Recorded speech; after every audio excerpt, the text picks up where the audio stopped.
के भौरे पड़ी केवल। पार्वती जी से कहा, बोले तुम हमारी पत्नी बन चुकी हो, अर्धांगिनी वाले पत्नी? बोले नहीं, कैसे? शंकर जी बोले मर गए और बड़ी डबना देवता ने बड़ी ठाई कर उसे तो ब्याह करा पाओ, और जी कह रहे कैंसिल। अरे बोले तुम नहीं जानती पार्वती जी? बोले बोलो क्या? बोले तुम्हारे पिताजी ने हमारे घर पीली चिट्ठी भेजी।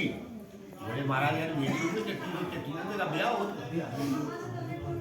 बोले लग्न पत्र का भेजी, तेरे को सब किया। जब मैं बोले घोड़े पे चढ़ के आया, तुम्हारे पिताजी ने टीका किया, पूरी बारात का स्वागत हुआ, पूरे ढोल बाजे बजे, सबको मालूम चल गया कि पार्वती जी का विवाह हो रहा है।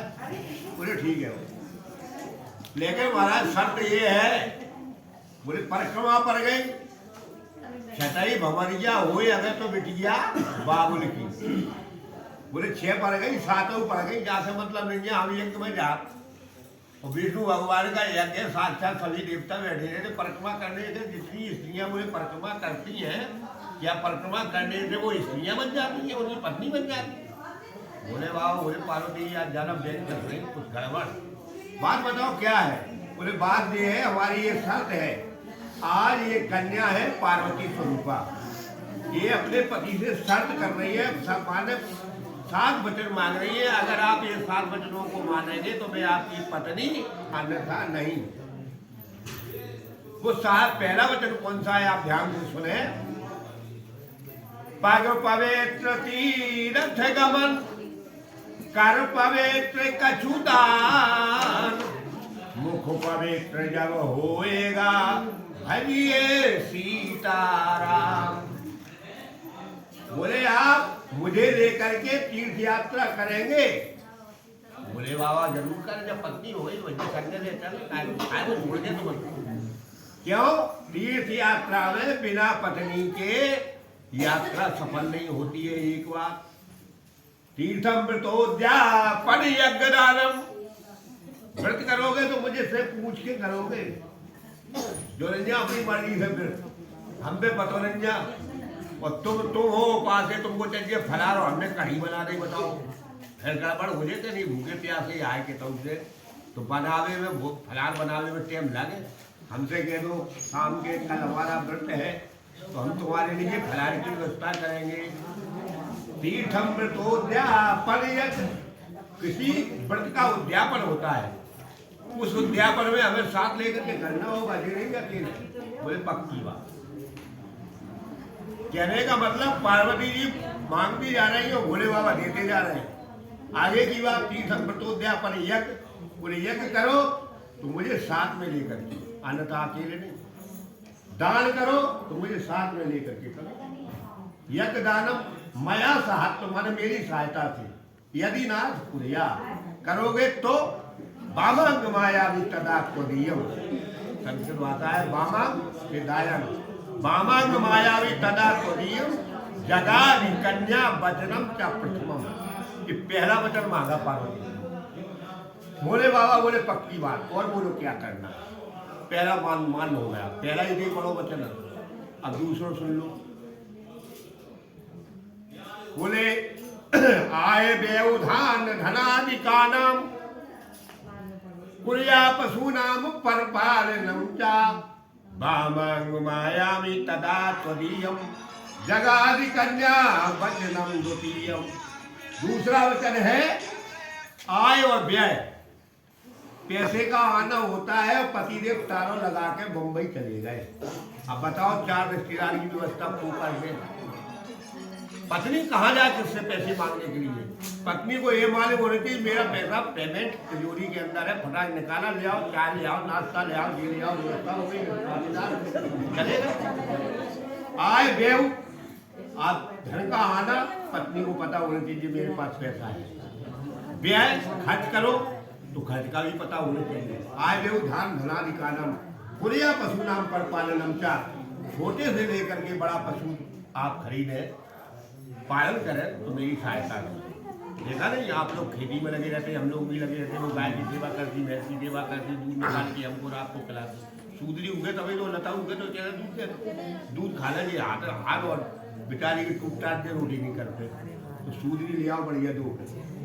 आय व्यऊ धान धनादि कालम कुरिया पशुनाम परपालनम च वामांग मायामि तदा तुदीयम जगादि कन्या वचनम द्वितीयम। दूसरा वचन मांगा पार्वती ने, बोले बोले ठीक है पक्का। बोले तीसरा सुनिए। तीसरा यह है हब प्रदानम मरान प्रतश्चो कब प्रदानम यदि पूजे था वामांग मायामि तदा त्वदीयम जगादि कन्या वचनम तृतीयम। बोले क्या हब? हब माने होती है खीर। जब यज्ञ होता है अपन बनाते खीर, और जब यज्ञ हुआ तब खीर मिली तो खीर खिलाई उससे पति पर भगवान राम लक्ष्मण भरत शत्रुघ्न हुए, तो आप खीर बना करके देवताओं को खिलाएं, ब्राह्मणों को खिलाएं, कन्याओं को खिलाएं, अतिथियों को खिलाएं, भूखों को भोजन कराएं। ये सबसे बड़ा धर्म होता है। क्या मरान प्रतश्चो, मरे हुए पुरखों को कुमार के महीने में जल दिया जाता है। तर्पण वैसे तो हमेशा सूर्य भगवान को तर्पण करना चाहिए, और कुमार के महीना में तो बिल्कुल चूकने नहीं चाहिए एक दिन। बोले वाह, बोले पक्की।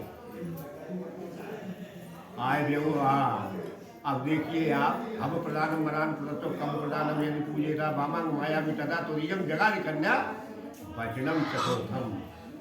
पांचवा वचन फिर मांगा। पांचवा वचन मांगा।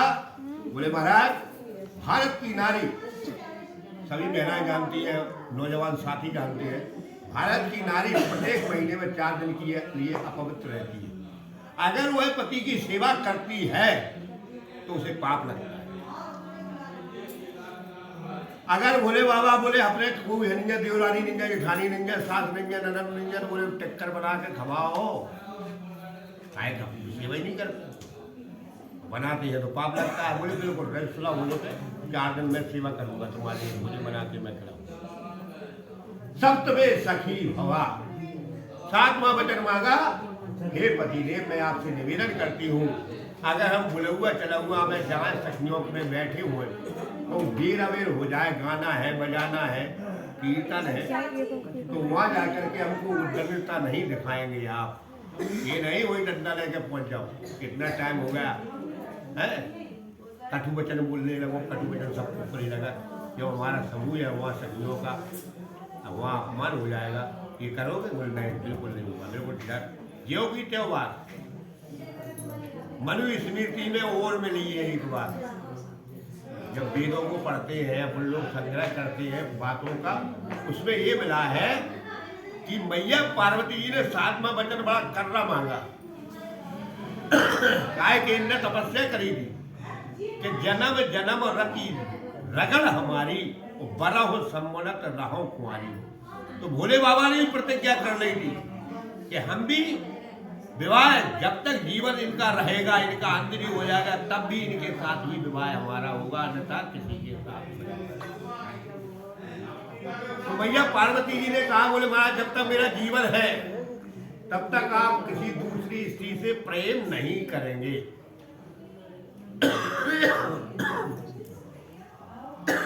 देखेंगे देखेंगे कैसे बहन है, चाची है, माँ है, इस तरह से आप बुआ है, इस तरह से दूसरे की पत्नी को देखेंगे। ये मानव मनुष्यों का कर्तव्य है। जन्नी समझाने पर नारी धन पराव विस्ते विस्वारी। दूसरे की स्त्री को माँ के समान समझो, बहन के समान समझो, दूसरे के धन को विष के समान समझो। अगर मैं इसको उठा लूंगा तो क्या मर जाएंगे, विष्णु मरता है। अब आगे की बात, ये 7 वचन इन्हें दे रहे, बोलते उनने इनको दे रहे, अब भी इनसे मांग रहे 5 कि हम 7 में कोनो गलती हुए तो 5 में तुम उसे हो सकते। तो 7 वचनों का ध्यान है उनको, अब 5 का वचन हमारी बिटिया को विशेष ध्यान से सुनना चाहिए। उद्याने मध्यपाने पिता ग्रह गमने मम चित्तम वाक्यम नित्य हास्युक्ता ग्राम ग्राम गोष्ठी। देखो उद्यान एक बगीचे को भी कहते हैं, उद्यान एक जंगल को भी कहते हैं। जहाँ सघन वन होते हैं, सघन पेड़ होते हैं, उनको अपन जंगल भी बोल सकते हैं। तो जैसे जंगल में स्त्री को अकेला नहीं जाना चाहिए। बोले महाराज तुम बगीचे में मंदिर होए, बोले मंदिर हो तो अपनी सखियों के साथ में जाओ। अगल बगल में ऐसा प्रेम रखोगे, कोई सहेली तुम्हारे साथ चले जाए तुम उसके साथ चले जाओ तो दो हो गए।